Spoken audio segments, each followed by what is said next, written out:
Hi, everyone. Thanks for joining me. I want to talk a little bit about how to cope with disappointments in dating. Okay. As human beings, we're very good at creating stories. We imagine where things will go based upon their qualities, based on how great we are together. Relationships I'm talking about, For some of us, they're situationships. For others, they're pretend ships. Okay, but we imagine where it will go, where it could go. And that story starts playing out in our imagination. That's where it all begins, truly, is, our brain starts racing for conclusions and visions, when you spend a little time with a person. Okay. Practical? No, I don't think so. Maybe a little entertaining, but I think you could get hurt, from it. So we imagine, where's it going to go? So the story starts playing out in our imagination, and that starts to feed these nerves that we have because, of course, when the story gets better, when the possibilities get bigger, the stakes get higher. And when the stakes get higher, we get more nervous. This is true in any part of our lives, nothing unusual. And often an area where you're getting disproportionately nervous is an area where you built up too much story about what it could be. Okay, so, I've been disappointed before. I've texted someone that I wanted to see again, or that I wanted to see for the very first time. I've asked for their number. We've exchanged details, and then when it comes time to, getting to that date, they don't follow through for some odd reason. And I'm like, oh man, because I know in my head I already built this thing up and to be something. She was really pretty when I approached her in a coffee shop, and there was a certain way about her, and she sort of looked like the love of my life. Like I would know what that looks like, or any of us would know what that looks like. I think I do, though. I do. So I think this is the person, right? You go into that mindset, and then when they don't call you back for a first date, or I'm usually the one that's not calling back for a second date, but that's okay.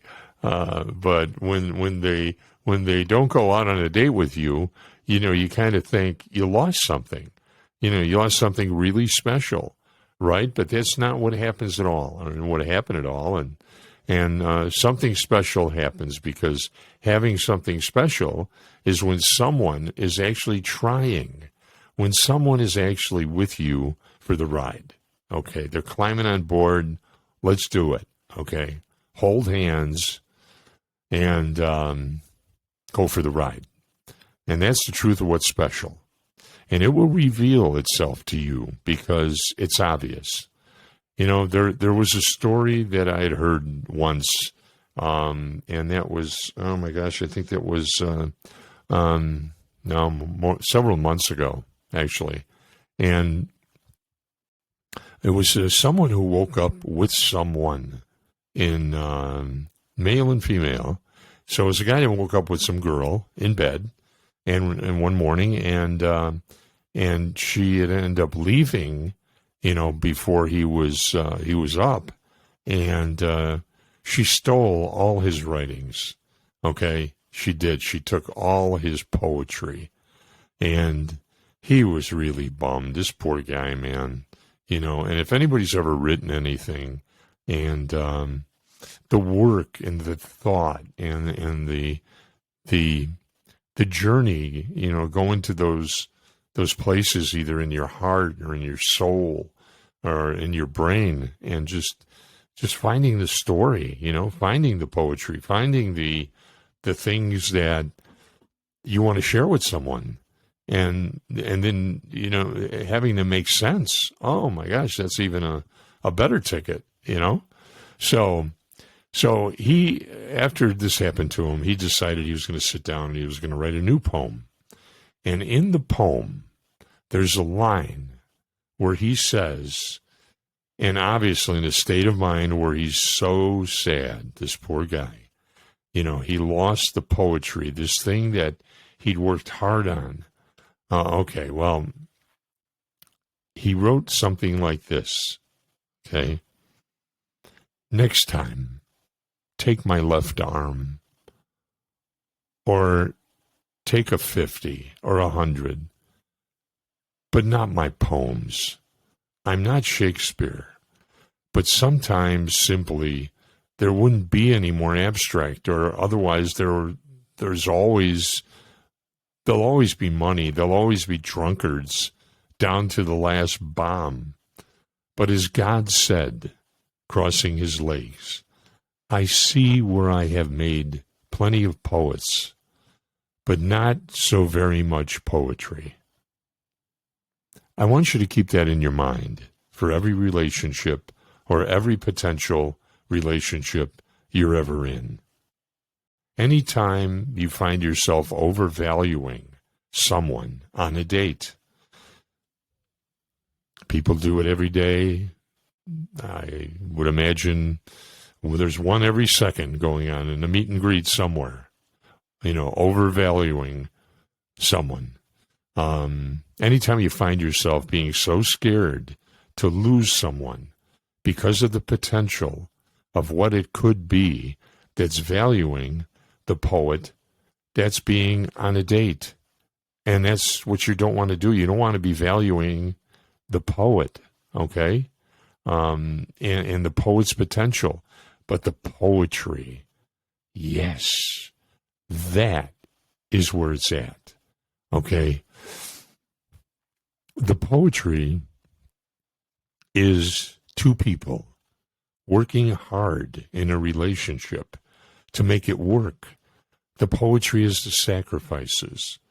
The poetry is, we take time and energy over the years to understand each other, to work together, to figure out how to make each other happy and happier, to figure out how to be more compassionate toward each other, each other's weaknesses, flaws, insecurity.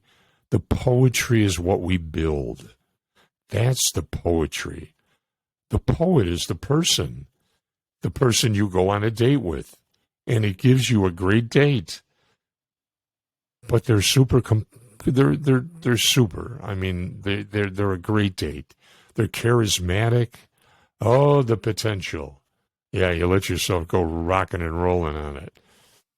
I'll bet one day they could even write some great poetry. Well, if they're not writing it, who cares? Right? Poetry is what people actually invest into a relationship. That's when you sit and you do the hard part. Anyone can say, I've got a great poem in me. Anyone can say, one day I'm going to write a book. That's not where the value is. The value is in the book. The value is in the person that actually puts pen to paper. That's a real relationship, putting pen to paper.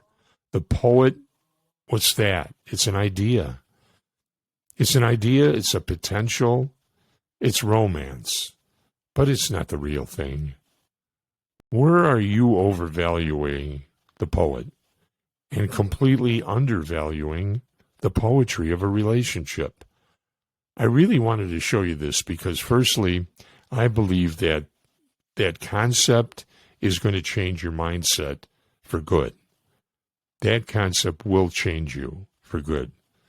You'll never be able to forget the idea of overvaluing the poet and undervaluing the poetry. Guys, go write some poetry, okay? Go write some poetry for your potential. Thanks for listening.